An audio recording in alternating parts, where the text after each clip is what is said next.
다니엘 새벽기도회 19일차입니다. 19일차. 오늘 주신 말씀은 마가복음 15장 33절에서 41절입니다.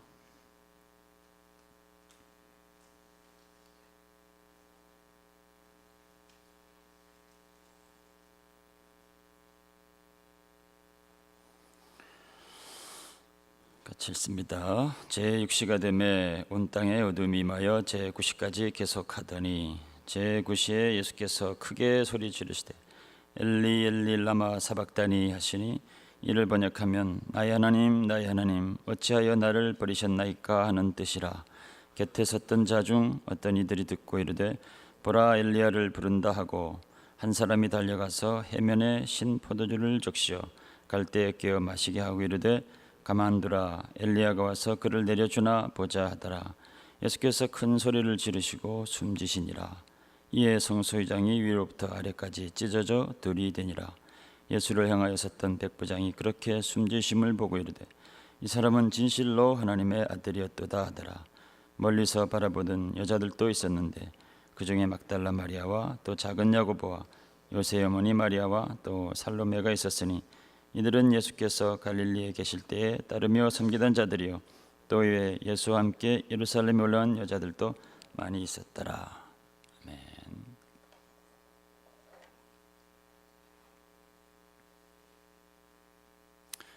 예수님께서 십자가에 마침내 달리셨습니다. 십자가는 정말 역사상 가장 치욕스럽고 수치스럽고 또 잔인하고 끔찍한 처형 도구입니다. 주님께서 십자가에 달린 모습을 또 그림으로도 그리고 또 영화로도 묘사하고 한 장면들이 많이 있지만 실제는 그보다 더 수치스러운 모습으로 이제 달리셨습니다. 단지 죽으실 뿐만 아니라 그렇게 수치스럽게 버려진 모습으로 그렇게 죽으셨던 것은 우리의 죄악이 그렇게 수치스럽기 때문에 그렇습니다. 저와 여러분들의 모든 죄악이 다 그렇게 많이 수치스럽고 처참하고 끔찍한 것들인데 그것들을 그분이 온몸으로 다 담당하셨기 때문에 그런 모습으로 돌아가셨죠. 십자가에 그런 식으로 처형을 하게 되면 보통 며칠씩 갑니다. 금방 숨이 끊어지지 않고 며칠을 달려있게 되는데 마가복음에서는 주님이 달리신 시간과 또 죽으신 시간을 정확하게 기록을 하고 있습니다. 그래서 25절에 보면은 때가 제3시가 되어 십자가에 못 박으니라 그랬습니다. 신약 성경에 나온 그 시간들은 그 시간에다가 6시간을 더하면 현재 우리가 사용하는 시간과 거의 비슷합니다. 그래서 제3시에 못 박혔으니까 오전 9시 정도가 되는 거죠. 그리고 33절에 제6시가 되며 온 땅에 어둠이 임하여 제9시까지 계속하더니 그리고 예수님이 소리 지르시고 돌아가신 것이 9시쯤이라고 했으니까 오후 3시 정도가 됩니다. 그러면 실제로 십자가에 달려 계셨던 시간은 6시간 정도인 거죠. 십자가에 못 박히고 나서 6시간 만에 돌아가시는 운명하게 된 것은 굉장히 짧은 시간에 빨리 돌아가신 겁니다. 왜 그렇게 빨리 주님께서 돌아가셨을까?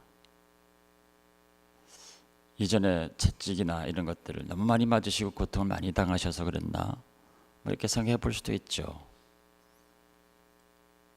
그러나 다른 죄수들도 그러니까요. 주님이 체력이 특별히 약하셔서 그러셨을까요? 체력이 또 주님이 30대 초반이니까 또 그렇지도 않을 겁니다. 많은 학자들이 생각하는 것은 이게 심적인 고통이 그만큼 컸기 때문에 영향을 줬을 거다, 이렇게 결론을 내리고 있습니다.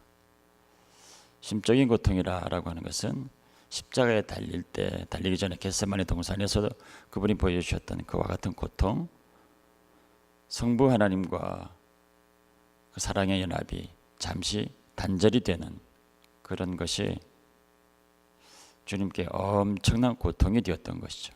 또 우리의 인류의 모든 죄악을 다 담당하셨으니까 그 죄악의 무게도 무거웠을 것 같고요. 어쨌든 6시간 만에 돌아가셨다고 하는 것은 정말 의아한 일입니다. 그만큼 주님은 우리가 상상할 수 없는, 우리가 헤아릴 수 없는 많은 짐을 지시고 고통을 겪으시고 돌아가셨다는 거죠. 돌아가시기 전에 한 3시간 동안 흑암이 온 땅을 덮었다 그랬습니다. 이 흑암이라고 하는 것은 그냥 우리가 밤에 경험하는 그 정도 어둠이 아니고 아주 깜깜한 겁니다. 달빛, 별빛 뭐 그런 것 자체가 전혀 없는 아주 깜깜한 거죠. 그런 것은 보통은 우리가 잘 경험하지 못합니다. 밤이라고 해도 다 어떤 형태로든 빛이 좀 있거든요. 근데 이때는 완전히 깜깜한 흑암의 거의 공포와 같은 겁니다. 출애굽 때 애굽에 10가지 재앙이 내리게 될 때 그때 9번째 재앙이 이 흑암의 재앙이었습니다. 똑같은 이 깜깜한 어둠입니다. 이거는 이제 주님께서 이 세상의 빛이신데 주님이 빛을 잃어가고 있다고 하는 것을 또 상징적으로 나타내기도 하고요. 또 애굽의 10재앙 중에서 9번째 재앙 다음이 유월절 어린 양이 죽게 되고 또 애굽의 장자들이 죽게 되는 그 재앙, 그리고 이제 출애굽이 이루어지게 되는데 예수님께서 유월절 어린 양으로 죽으시는 것이니까 그 죽음 바로 전의 재앙이 흑암의 재앙이었거든요. 지금 유월절 어린 양으로 죽으시는 주님 바로 앞에 그 흑암이 그 장면을 연상하게 합니다. 그 얘기는 주님은 유월절 어린 양으로 지금 죽으신다 하는 것을 나타내고 있는 거죠. 그 다음에 이제 주님이 숨이 넘어가시기 직전에 큰 소리를 지릅니다. 엘리 엘리 라마 사박다니 하고 큰 소리를 지르는데 이 뜻이 어찌 나를 버리셨나이까 라고 하는 뜻이라 그랬습니다. 저는 오랫동안 이 뉘앙스를 이해를 하지 못해가지고 주님이 버림을 당했다고 하는 이 내용은 이 글자 그대로 이 분위기 그대로가 아니라 다른 뜻일 거다. 버림을 당했다고 그렇게 얘기하는 것이 아닐 거다 하는 그런 해석을 하려고 오랫동안 노력했습니다. 또 제가 설교할 때도 그렇게 많이 설교를 하기도 했습니다. 주님이 버려진 것은 아닐 거다. 그리고 지금 이렇게 비통하게 이렇게 얘기하는 것이 정말 이렇게 비참하게 이렇게 얘기하는 이런 것이 다른 뜻이 있을 거다 하고 때로는 억지로 해석하기도 하고 이렇게 저렇게 해석해 보기도 했었습니다. 지금 와서 느끼는 것은 이 글자 그대로입니다. 뉘앙스 그대로 주님은 완전히 버려지신 겁니다. 완전히 버려짐을 경험을 한 것이죠. 우리의 모든 허물과 죄악과 수치를 다 뒤집어 쓰시고 하나님 아버지로부터 단절이 되어서 그냥 어둠에 버려지신 것입니다. 그것을 이렇게 표현을 한 거죠. 그런데 거기서 끝난 것이 아니고 그렇게 버려진 것은 분명한데 그렇기 때문에 이 상황을 원망하는 원망조로 얘기를 하시거나 아니면 무슨 또 실패한 것 같이 이렇게 내뱉거나 이런 말씀은 아니고 그 다음에 이어서 또 하시는 말씀이 아니라 또 큰 소리를 또 지르시죠. 이렇게 아주 간단하게 이 장면에서는 간단하게 나와 있는데 이 장면을 이사야서 53장에서는 아주 자세하게 묘사하고 있습니다. 십자가에서 벌어지는 일들, 주님께서 어떤 분이시고 왜 그런 고초를 겪으시고 고난을 당하시고 그렇게 죽으셨는지를 이사야서 53장에 자세히 풀어서 설명을 하고 있습니다.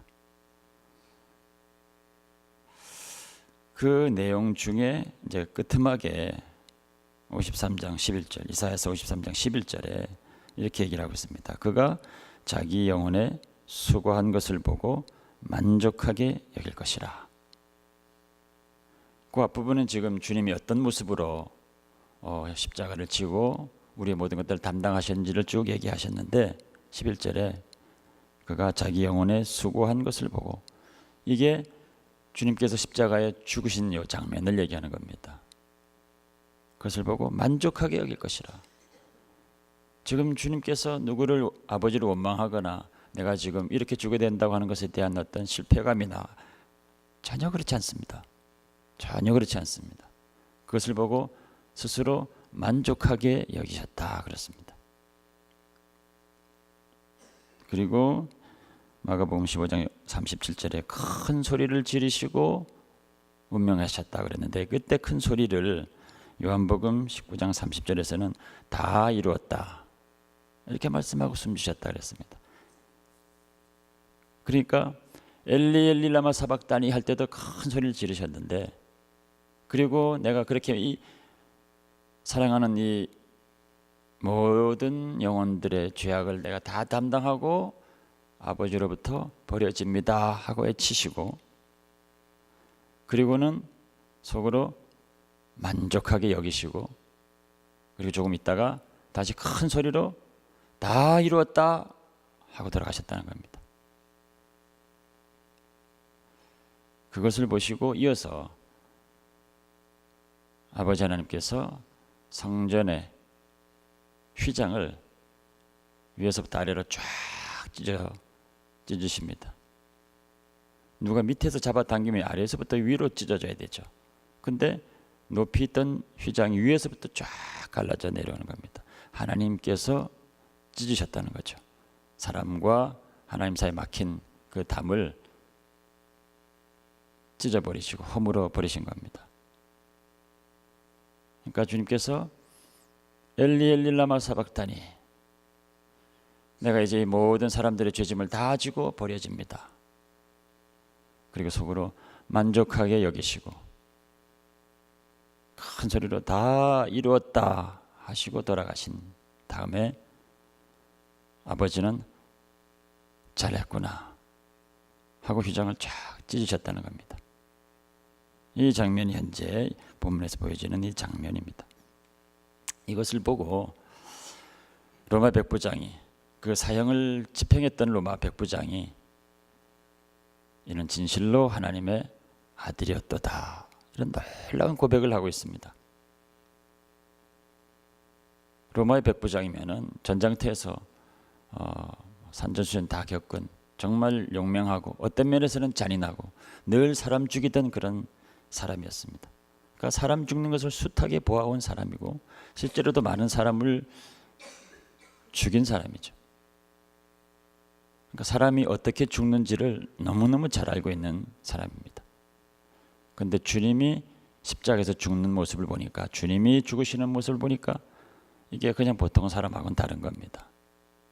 십자가에서 특별히 죽어가는 사람들의 모습은 너무너무 처참하거든요. 처참하고 끔찍하고 비통하고 그런 비참한 모습들이 비춰지는데, 예수님은 그렇지 않았거든요. 전혀 그렇지 않았습니다. 그 모습에 가장 충격을 받았던 것 같습니다. 물론 기상이변이 일어나기도 했죠. 흑암이 몇 시간 동안 되기도 하고, 이후에 또 보면 지진이 나기도 하고 무덤이 터지기도 하고 이런 일들이 막 일어나거든요.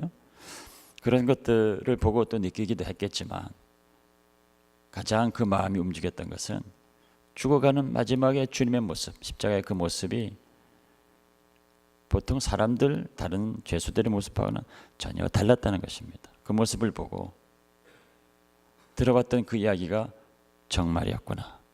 이번엔 진실로 하나님의 아들이시구나 고백을 했다는 것입니다.